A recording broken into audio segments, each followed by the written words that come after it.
Salut à tous les potos, on se retrouve pour une nouvelle review Collector News et il s'agit encore une fois d'une figurine de chez Abyss Studio inspirée donc de l'anime My Hero Academia. Je pense que vous le connaissez tous et vous l'aurez reconnu. Donc Izuku Midoriya, donc c'est l'un des personnages, c'est même le personnage central de cet anime. Donc un anime, je sais pas, pour ceux qui ne le connaissent pas, c'est dans un monde composé de gens qui ont des super pouvoirs. On va vraiment essayer de vulgariser le speech au minimum. Donc c'est des gens qui ont dans un monde où les gens ont des super pouvoir. Il y a une partie de la population qui en a, une partie qui en a pas. Et en fait, lui, il est vraiment fan du plus gros super-héros. Et il va avoir la chance de le rencontrer. Il va lui transmettre son pouvoir vu que lui, il n'en a pas. Et il va tout faire pour pouvoir maîtriser ce pouvoir. Donc, il va intégrer My Hero Academia, entre guillemets, l'académie des héros. Et on va suivre ses aventures tout au long de son parcours scolaire, en fait, tout simplement. Donc, comme d'habitude, une superbe boîte vitrine. Donc, comme vous pouvez le voir sur la face avant, on a le personnage, le nom de la licence et le nom du personnage. Donc toujours sur le côté une photo de la figurine, donc la gamme SFC, à l'arrière encore une fois la figurine, vous voyez il y a des petits éclairs et tout, c'est vraiment kiffant, et enfin une photo sur le dernier côté inspirée de l'anime.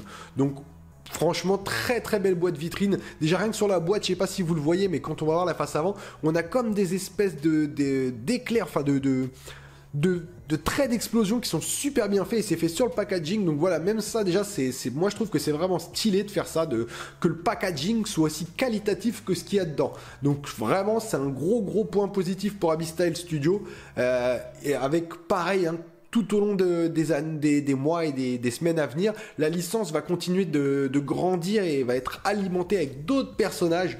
Donc on risque très fort d'avoir des personnages dont je ne citerai pas le nom parce que on n'a pas le droit, mais voilà, on va avoir des héros phares de l'anime. Tout ce que je peux vous dire, c'est que ça va être plus ultra. Ah, voilà. Ça va vraiment être plus ultra. Donc tout de suite, on déballe la figurine. Allez, c'est parti. Voici le contenu de la boîte. Donc comme vous pouvez le voir, il y a un stand, une tige pour justement le mettre en suspension parce que il est en mouvement. Et donc le personnage avec différentes petits éclairs de son pouvoir, donc ça on va regarder après. Donc déjà comme d'habitude le stand qui reprend le logo de l'école, franchement très très beau stand.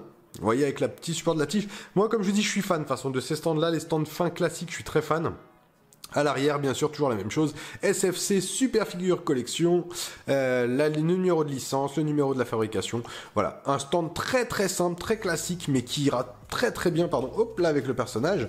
Qu'est-ce qu'on a là? On a du coup aussi là, donc la petite tige support qui va permettre justement de mettre le personnage en extension. Donc la tige, hop, elle va ici, vous voyez, et en fait le personnage comme ça, on pourra le mettre en extension. Et comme s'il était en mouvement, en train de mettre son coup de pied, sans trop spoil. Pour ceux qui ne l'ont pas vu, vous allez le découvrir après, mais son coup de pied, il est extrêmement dévastateur. Et là, du coup, on a la figurine. Donc la figurine qui est plutôt bien réalisée. Alors, voilà. Il y a des petits côtés positifs, des petits côtés négatifs. On va en parler.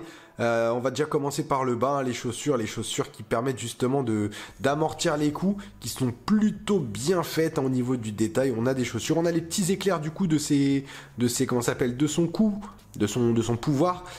C'est rigide, mais en même temps on sent que c'est pas fragile, donc c'est plutôt bien fait. Vous voyez, si on les touche, il n'y a pas de risque que ça casse, quoi. Donc c'est vrai que c'est plutôt bien fait. On en a aussi au niveau de la tête, des bras. La tenue, elle est vraiment, elle est fidèle. Vous voyez que ses genouillères, sa combinaison, à l'arrière, son espèce de chapeau en lapin. on a le personnage, on a son petit casque et tout.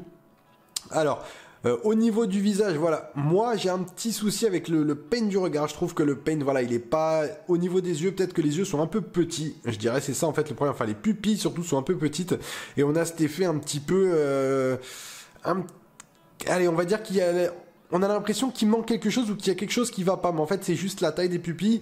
Et en fait, de toute façon, une fois qu'il va être positionné, on va pas se mentir, c'est dans l'ensemble qu'il faut le regarder. Si vous restez focus sur le visage, effectivement, pour moi, il y aura un petit problème là-dessus. Voilà, on va être honnête, on va pas se mentir en disant que tout est magique, tout est beau. Dans l'ensemble, elle est très bien réalisée, que ce soit au niveau de la ceinture et des accessoires. Par contre, c'est vrai qu'au niveau de la tête, le regard, pour moi, il est un petit peu à côté. Voilà, on a le personnage, mais voilà, avec un regard avec des pupilles un peu plus grosses, on aurait eu quelque chose de beaucoup plus sympa, je trouve. Parce que sinon, le paint en lui-même, que ce soit de la tenue ou des cheveux, parce que les cheveux, on a la couleur, on a la coupe, il n'y a pas de problème. Les gants, tout ça sont vraiment propres. Les effets d'éclair, je vous le dis, sont vraiment super stylés. Moi, j'adore ça, hein. Je trouve que ça donne vie à la figurine. Pareil, la pose, elle est bien badass. De toute façon, vous allez le voir sur le 360 du personnage. Mais effectivement, ses yeux, pour moi, c'est le petit point noir de la figurine. C'est dommage. Avec des pupilles peut-être un peu plus travaillées, on aurait eu quelque chose de splendide. Mais en tout cas, on a quand même quelque chose qui est déjà très bien, surtout au niveau du tarif, hein, on va en reparler comme d'habitude. Là on va la mettre sur son stand et puis faire un petit 360, comme ça vous allez voir l'ensemble de la figurine et vous allez voir que ces éclairs, ça lui donne vraiment, ça lui donne vie quoi. Allez, à tout de suite. Donc voilà une vue 360 du personnage. Comme vous pouvez le voir, la pose elle est super parce qu'elle donne vraiment vie au personnage. Donc au niveau de l'emboîtement dans la jambe, ça se fait très bien, il n'y a aucune galère franchement. Le peg il est plutôt facile à enlever et à retirer, donc voilà, ça donne vraiment, on voit cet aspect lévitation qui est vraiment très bien réalisé.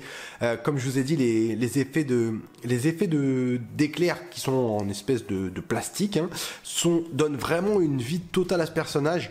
Maintenant, c'est une belle figurine, hein. Maintenant elle a 2-3 défauts qui sont malgré tout un petit peu embêtant.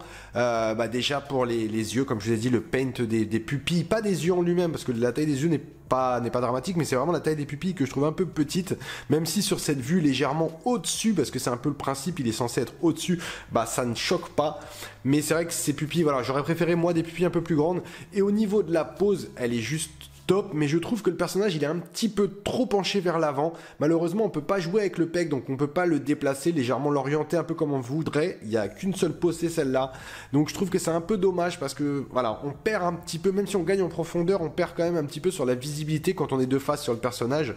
Je trouve que voilà, ça me dérange un peu, ou peut-être il aurait fallu faire une tige plus haute, mais à ce moment-là, je pense qu'avec le contrepoids de la figurine, elle aurait peut-être basculé, donc c'est peut-être aussi un choix technique de leur part. En tout cas, je trouve que cette figurine, malgré tout, elle est super bien faite, et elle représente vraiment le personnage. Après, faut pas oublier que c'est du indice, donc pareil, dans les détails, même si on est toujours à chercher le détail parfait, la perfection, la taxidermie même, on a quand même quelque chose de très qualitatif. Pareil, c'est une figurine à moins de 30 €. Donc pour les passionnés de My Hero Academia, voilà, c'est pas un gros investissement, vous n'êtes pas en train de vous faire mal pour une figurine de votre personnage préféré, parce que c'est vraiment une très belle figurine, et je trouve que dans une collection, toujours dans la gamme SFC, voilà, on va avoir vraiment toute la clique, comme je vous le disais, sans vous donner de détails, parce que je peux pas vous en donner, mais je sais qu'on va avoir une belle équipe, et quand vous allez tous les mettre les uns côté des autres, vous allez vraiment prendre du plaisir, et vous allez avoir envie de re-regarder l'anime ou de relire le manga. En fait, ça va être au choix, mais c'est vraiment une figurine qui transpire le personnage, et on a envie c'est bête, hein, mais ce que je vais dire, mais on a envie, voilà, on a envie de voir ce qui va se passer, quoi. On est sur un début de scène, on le voit, qu'est-ce qu'il va faire? Il va donner un coup de pied, un coup de poing, qu'est-ce qu'il va utiliser ses fouets? Attention, spoil, je suis désolé. Donc voilà, on sait vraiment pas ce qu'il va faire. En tout cas, comme d'habitude, je vous le rappelle, on vous met les liens dans la description. N'oubliez pas que très bientôt, on va vous présenter, donc, comme je vous disais, la figurine, d'Itachi de Naruto Shippuden, qui sera à gagner. Donc n'oubliez pas de nous suivre, de valider, de liker, de faire des commentaires, de nous dire aussi votre opinion, parce que c'est important, on a besoin de savoir ce que vous en pensez. On espère que vous aimez la tournure que prend la chaîne, justement, de vous proposer de plus en plus de nouvelles choses. Donc n'oubliez pas toujours de vous abonner, et comme on le dit à chaque fois, suivez-nous sur Collector News. Allez, ciao les potos et à bientôt.